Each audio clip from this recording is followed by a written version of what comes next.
యెరూషలేములో 3వ ఆలయం కట్టడానికి సిద్ధంగా ఉన్నారు. వాళ్ళంట 3 నిమిషాల్లో కట్టడానికి సిద్ధంగా ఉన్నారంట.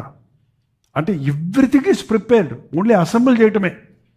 వాళ్ళు తలంచుకుంటే ఏదైనా చేస్తారు, అంత చురుకైన వాళ్ళు. అది కట్టబడిందంటే ప్రభు రాకడ వచ్చినట్టే. ఈ యూదులు ఇంకా మనోనేత్రాలు తెరవబడలేదు. వాళ్ళు యేసు ప్రభువుని రక్షకుడిగా అంగీకరించారంటే ఇక మిగిలిన వారి గురించి ఆయన పట్టించుకోడు. వాళ్ళకి అవకాశం ఇస్తున్నాడు ఇప్పుడు. అందుకే వాళ్ళ ముఖాన్ని ముసికేశాడంటే ఇప్పుడు. ఎందుకంటే మనం రక్షించబడాలి, సువార్త వినని వారికి వెళ్ళాలి, అన్య జాతుల వాళ్ళు రక్షించబడాలి. అబ్రహాముకి ఇచ్చిన వాగ్దానాన్ని బట్టి నేను యూదా జాతిని నాశనం చేయను. అబ్రహాముకి ఇచ్చిన వాగ్దానాన్ని బట్టి, దావీదుకి ఇచ్చిన వాగ్దానాన్ని బట్టి నీ పిల్లలు తప్పు చేస్తే నేను దండిస్తాను, శిక్షిస్తానే కానీ సౌలుకు దూరమైనట్లు నా కృప నీకు దూరం అవ్వదు. నిజంగా ఇవాళ మనం సజీవులుగా ఉన్నామంటే దేవుని కృప అండి. ఆయన కృప ద్వారానే మనం రక్షించబడ్డాం. అకస్మాత్తుగా ప్రభు రాకడ రాబోతుంది. ఆ రోజు ఓడుంది, ఈరోజు క్రీస్తున్నాడు.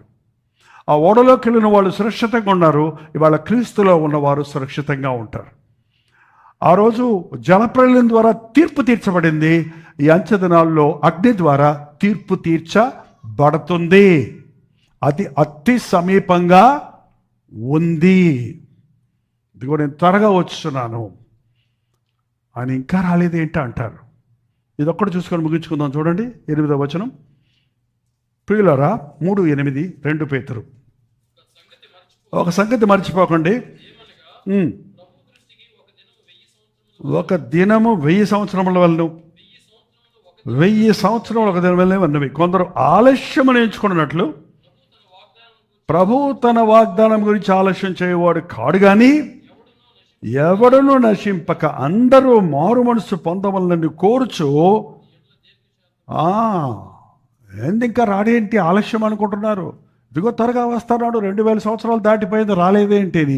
నీ క్యాలెండర్ వేరు, ఆయన క్యాలెండరు. ఆయన దృష్టికి 1000 సంవత్సరాలు ఎంతండి? అది చూస్తే ఎంత, ఇప్పుడు నేను రేపు వస్తాను అని చెప్పి వినట్టుందంతే.